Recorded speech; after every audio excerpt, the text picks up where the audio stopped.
हाँ, मेरी वीडियो में आपका स्वागत है। आशा करती हूँ आप बहुत अच्छे होंगे, स्वस्थ होंगे। तो आज है आंवला एकादशी और ये फागुन मास की आंवला एकादशी है।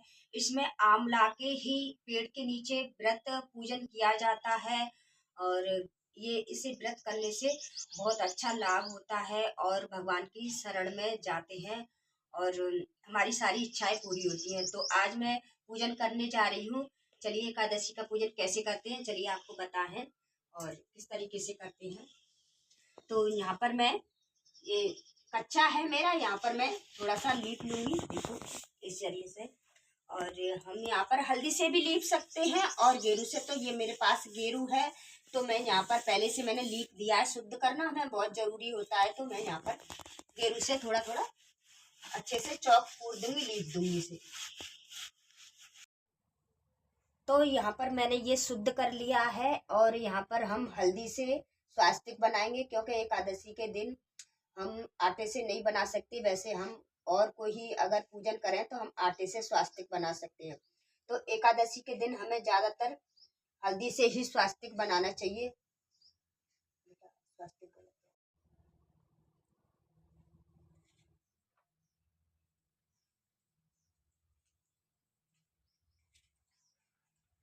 तो हम स्वास्तिक कितने अच्छी तरीके से बनाएंगे, ये कोने हमारे निकलने चाहिए।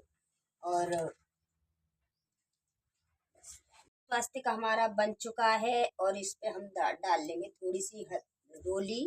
हल्दी से बनाया है हमने और डाल लेंगे थोड़े से। पूजन करना जरूरी होता है, थोड़े से डाल देंगे हम तिल। चावल हम एकादशी के दिन यूज नहीं करते, तो हम तिल यूज करेंगे। हमने तिल का और रोली हल्दी से, और ये पूजन हो गया है हमारी। अब हम यहाँ लगाएंगे चौकी। और देखिए हमारी लग चुकी है चौकी। इस चौकी को हम लगाएंगे और इस पे बिछाएंगे पीला कपड़ा। तो ये पीला कपड़ा आ गया हमारा, और पीला ही कपड़ा बिछाना चाहिए। और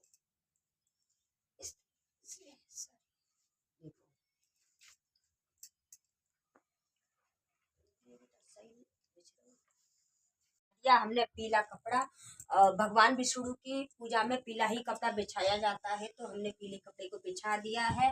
अब हम दे देंगे आसन, तिलों का आसन दे देंगे श्री गणेश जी को।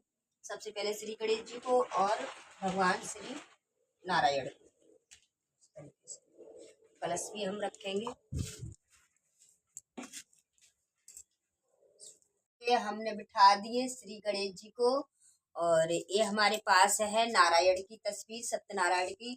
और गोपाल जी को भी बिठा सकते हैं। तो हम यहाँ पर श्री गणेश सत्यनारायण को भी आसन दे दिया है हमने।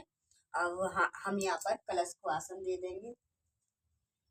ये है कलश, तो कलश को आसन दे दिया है। ये कलश जरूरी है और किसी भी पूजा में कलश जरूरी होता है। किसी तरीके से आप रखो। और ये हमारा कलश हो गया। अब इस पे हम बनाएंगे स्वास्तिक। तो ये है आचमनी, और सबसे पहले हम आचमनी करेंगे जब पूजन की तैयारी करेंगे। तो हमें आचमनी करनी है श्री विष्णु श्री विष्णु श्री विष्णु 3 बार बोल करके से, और पीछे करके, और शुद्ध अपने आप को भी शुद्ध कर लेंगे इस तरीके से। अब हम करना है पूजन को तैयारी।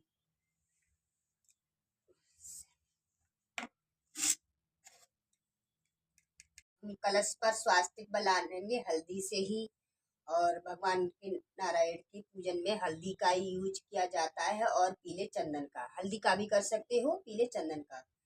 तो हमारे पास ये पीला चंदन है, तो इससे हम हल्दी चंदन दोनों मिला करके स्वास्तिक बना लेंगे कलश पर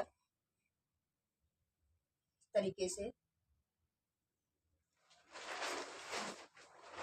आसन, और आ गया घी का दीपक ही हमें जलाना चाहिए। तो हम जलाएंगे घी का दीपक। और देखिए इस तरीके से जला लिया है हमने।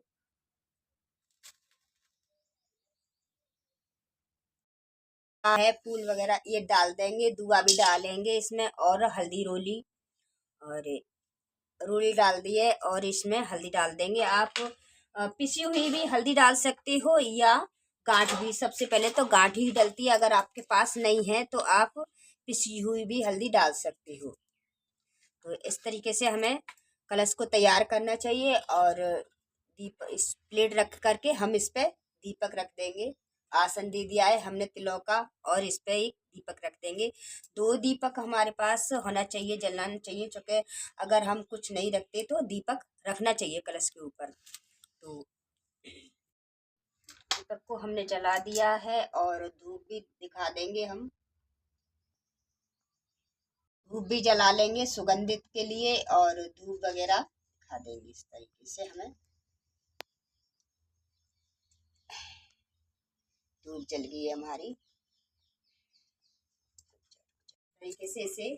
और हम इसको इसमें एक फूल लेंगे, फूल लेकर के सबसे पहले श्री गणेश को स्नान कराएंगे और भगवान नारायण को स्नान कराएंगे। सभी को देवी देवता को स्नान करा देंगे।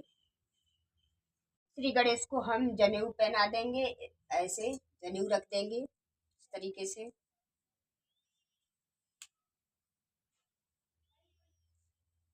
और वस्त्र भी पहना देंगे, कलाह रूप में वस्त्र पहना देंगे।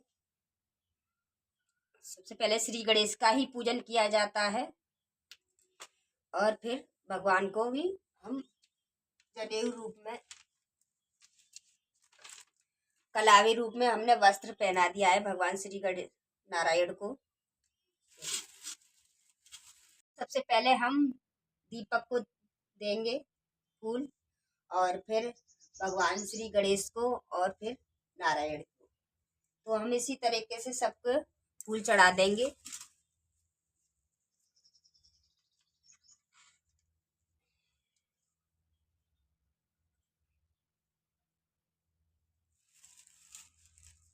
अब हम चंदन से तिलक कर देंगे श्री गणेश को,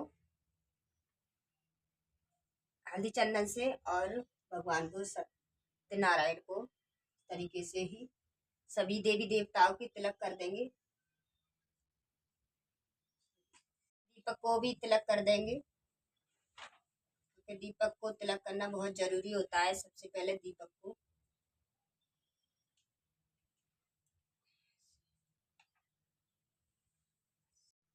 अब काले तिल का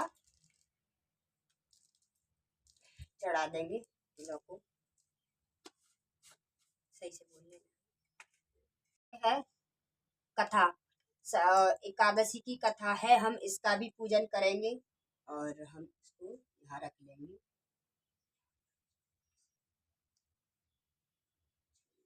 दिख रही है?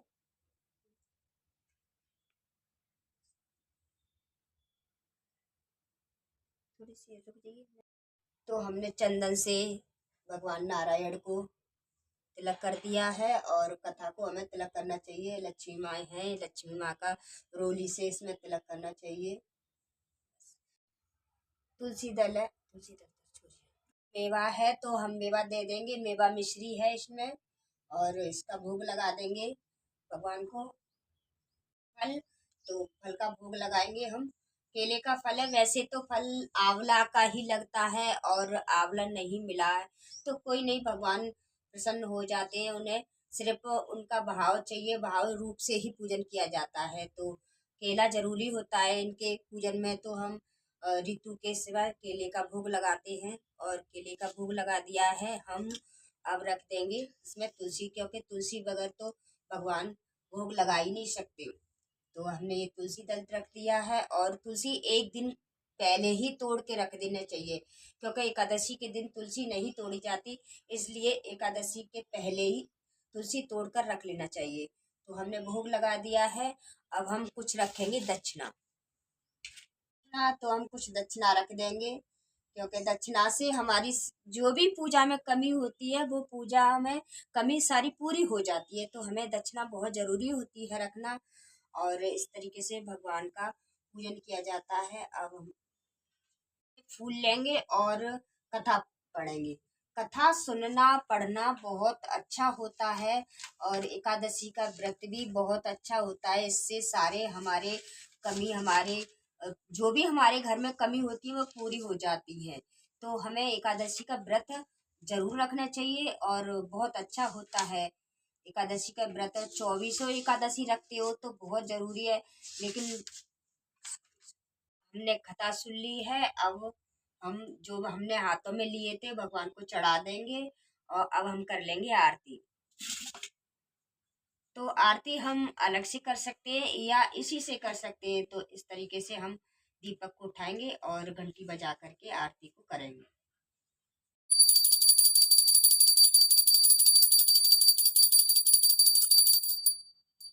आरती होगी हमारी तो 3-4 बार आरती करके और आरती को दे देंगे भगवान को तरीके से, सभी देवी देवता को आरती दे करके और स्वयं आरती ले लेंगे इस तरीके से। और जो भी हमसे भूल चूक हुई क्षमा याचना मांगेंगे भगवान हमसे, जो भी आपकी सेवा पूजन में या व्रत में क्षमा, जो भी भूल हो क्षमा करना। और इस तरीके से माफी मांगेंगे और आरती को ऐसे 2-3 बार जल घुमा करके इस तरीके से आरती को शांत कर देंगे। और जहाँ हम बैठे हैं वहां पर का पूजन इस तरीके से किया जाता है। और अगर आपके पास आंवला का पेड़ है तो आप आंवले के पेड़ के भी नीचे कर सकते हो, बहुत जरूरी होता है वहां पर। अगर आप करते हो तो बहुत अच्छा होगा, और अगर नहीं है तो घर पे इसी तरीके से सादा तरीके से करते हो कर सकते हो। तो मैं सादा तरीके से ही बताती हूँ। तो अगर मेरी वीडियो अच्छी हो तो सब्सक्राइब करना, लाइक करना, कमेंट करना अगर कोई भी कमी हो तो। इसके लिए राधे राधे, जय श्री कृष्णा, मिलते हैं फिर। राधे राधे।